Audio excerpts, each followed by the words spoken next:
Hey guys, and welcome back to Get Out and Grill. On this cook, we're doing a 45-day dry age with the Umai bag. So let's get started.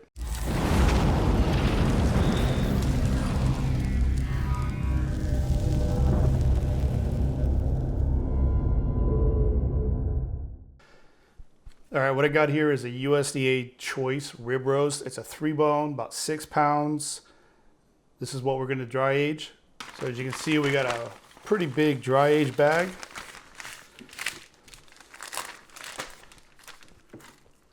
Go ahead and get that in there all the way down.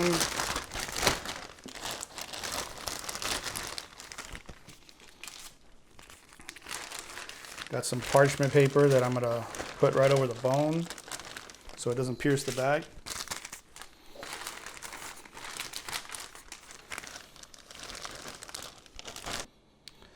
Now, I'm not quite sure if I should trim this down.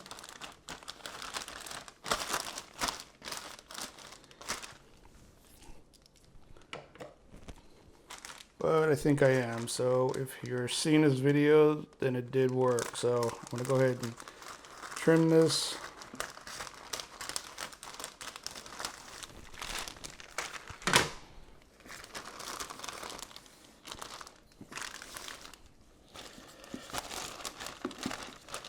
I'm gonna do a 45-degree angle for the corners. Pull it out. Move it down a little bit. I'm going to do a double seal on it just to make sure.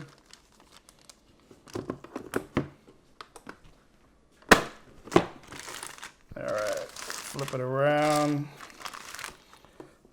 Actually, alright, so here's a little vac mouse. This is a little piece of fiber paper that will allow air to get out. So let's see if I remember this.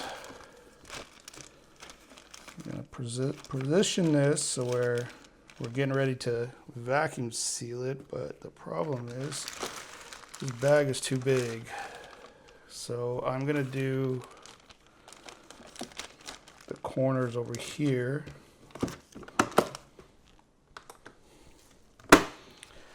Again, double seal it here.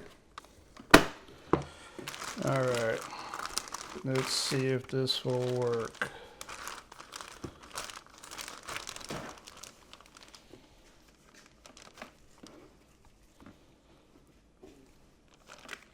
All right, that looks good.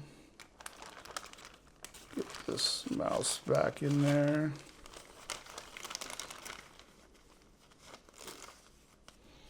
Make sure the mouse back is over the seal line and also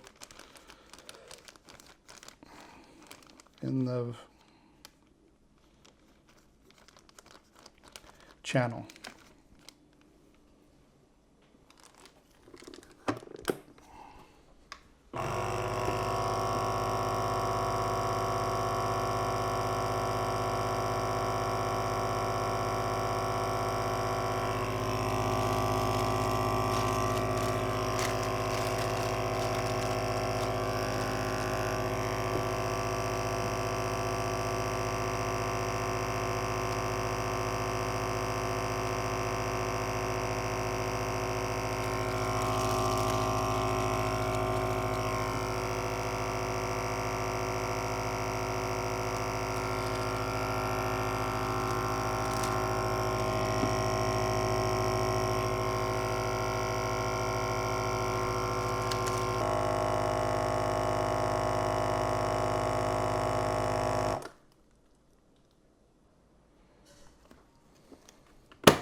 All right, so there it is. It's all vacuum packed. I hope I sealed this properly.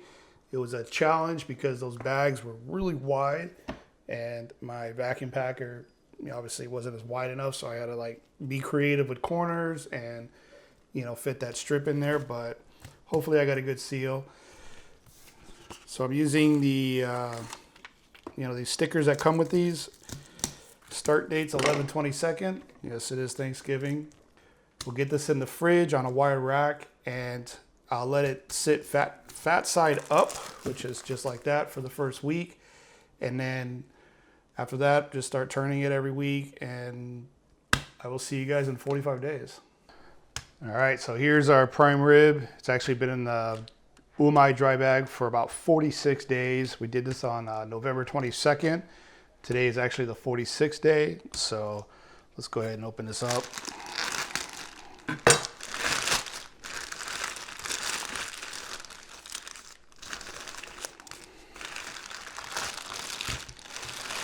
Definitely lost a lot of moisture. Doesn't really have much of a smell. At this point, I'm just gonna start just trimming off this outer layer.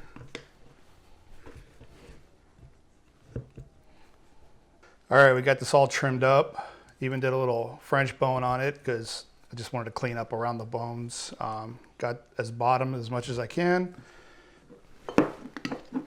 To this, I'm gonna hit it with a little bit of Worcestershire sauce. This will help our little homemade steak rub bind.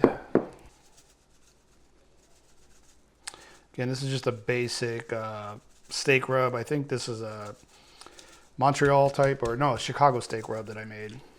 Nothing fancy. I'll have the recipe down below.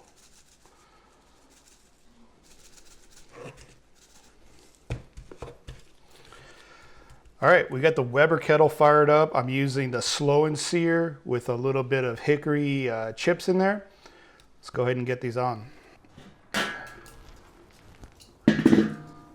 All right, we got the slow and sear going with a little mesquite and some hickory.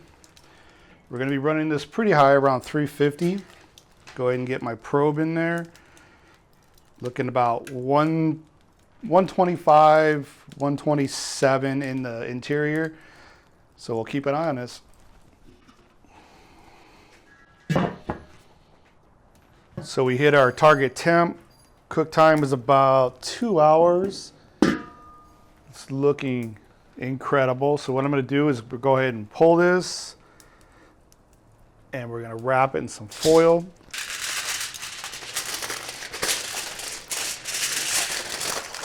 We're gonna let this sit for about 30 minutes or so, and we'll be ready to eat. All right, guys, here's the moment of truth. Let's go ahead and cut this bad boy open.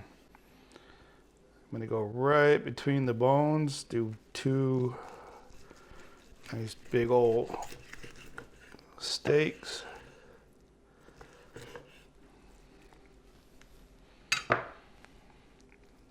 Smells incredible. Nice and medium. All right, let's cut us a piece.